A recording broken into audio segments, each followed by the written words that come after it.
सनातन धर्म के 18 पुराणों में से एक गरुड़ पुराण में भगवान विष्णु और गरुड़ के बीच बातचीत का वर्णन है, जिसमें धर्म से जीवन जीने की कला, मृत्यु, अंतिम संस्कार और पुनर्जन्म से संबंधित बातों का जिक्र किया गया है। इस पुराण में भगवान विष्णु ने बताया है कि वे कौन कौन से कर्म हैं जिसकी वजह से व्यक्ति के जीवन में दरिद्रता आती है। पहला, रसोई घर में झूठे बर्तन। अगर हम रात को रसोई घर में झूठे बर्तन रखकर सोते हैं तो हमारे घर में दरिद्रता का वास हो जाता है। इसीलिए हमें रात को अपना रसोई घर पूरा साफ सुथरा करके सोना चाहिए और कभी भी रोटी बनाने के बाद तवा उल्टा न रखें। दूसरा, कांटेदार पौधे। जिस घर में कांटेदार पौधे लगे होते हैं वहां भी दरिद्रता का वास होता है। इसीलिए हमें कांटेदार पौधे जैसे कि गुलाब, कैक्टस आदि पौधों को घर से बाहर लगाना चाहिए। तीसरा, ग्रह कलेश। जिस घर में ग्रह कलेश रहता है उस घर में भी दरिद्रता का वास होता है। इसीलिए घर में लड़ाई झगड़ा नहीं करना चाहिए, हमें आपस में मिलजुल कर रहना चाहिए। चौथा, दीपदान। जिस घर में संध्या के समय अंधेरा रहता है और दीपक नहीं जलता वहां पर भी दरिद्रता का वास होता है। शाम को एक बार हमें पूरे घर में प्रकाश करना चाहिए और भगवान का भजन करना चाहिए। पांचवा, सफाई। जिस घर में गंदगी रहती है वहां भी दरिद्रता निवास करती है।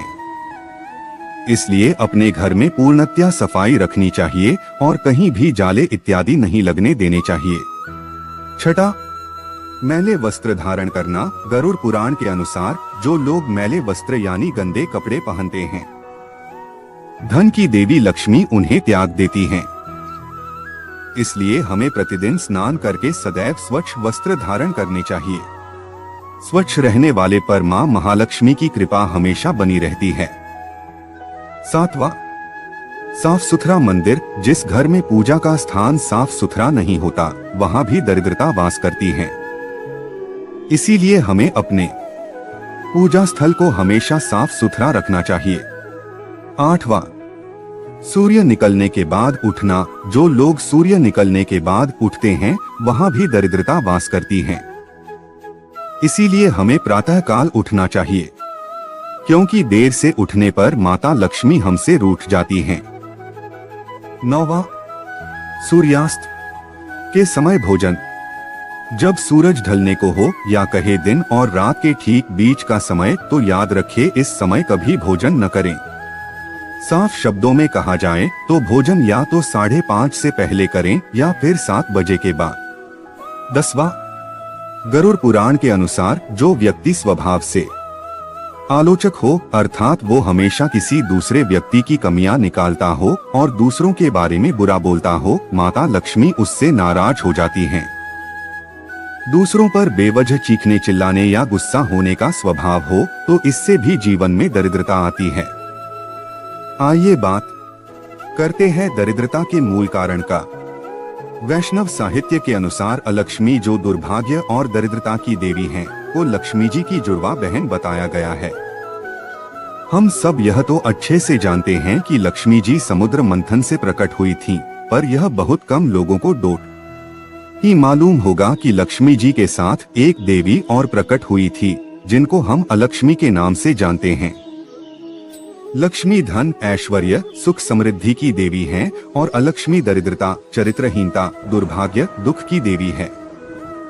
लक्ष्मी जी हर किसी को मीठा एहसास करवाती है, इसलिए इनका संबंध मिष्ठान से है और उनकी बहन अलक्ष्मी का संबंध खट्टा, तीखा व कड़वा से है। इसलिए शुभ अवसरों पर मिठाई खाकर मुंह मीठा किया जाता है और घर को बुरी नजर और दरिद्रता से दूर करने के लिए घर के बाहर नींबू और मिर्च टांग दी जाती है। लक्ष्मी जी घर के अंदर जाकर मिठाई खाती हैं और अलक्ष्मी जी घर के बाहर नींबू और मिर्ची खाकर संतुष्ट होकर चली जाती हैं। अलक्ष्मी जी के कहे अनुसार मैं वहां जाती हूँ जहाँ लोग गंदे रहते हैं, गंदे ही वस्त्र धारण करते हैं, दिन रात कलह बनी रहती है और लोग अधर्म और गलत काम करते हैं। लक्ष्मी जी के कहे अनुसार मैं वहां जाती हूँ जहाँ घर साफ सुथरे हो, जहाँ लोग सुबह उठकर भगवान की पूजा अर्चना करते हो, शांति हो, लोग साफ सुथरे हो, मैं वहाँ निवास करती हूँ। कैसे करें घर से दरिद्रता को दूर? मानव जीवन में रामायण जैसे पथ प्रदर्शक का अत्यधिक महत्व है। एक आदर्श, सदाचारी, शिष्टाचारी, शांतिपूर्ण तथा मानवता का जीवन जीने हेतु रामायण का स्वाध्याय अति आवश्यक है। ऐसा माना जाता है कि जिस घर में रामायण का पठन पाठन या श्रवण होता है, तो ऐसे घरों में किसी भी नकारात्मक ऊर्जा का वास नहीं होता और दरिद्रता उसके चौखट से ही भाग जाती है।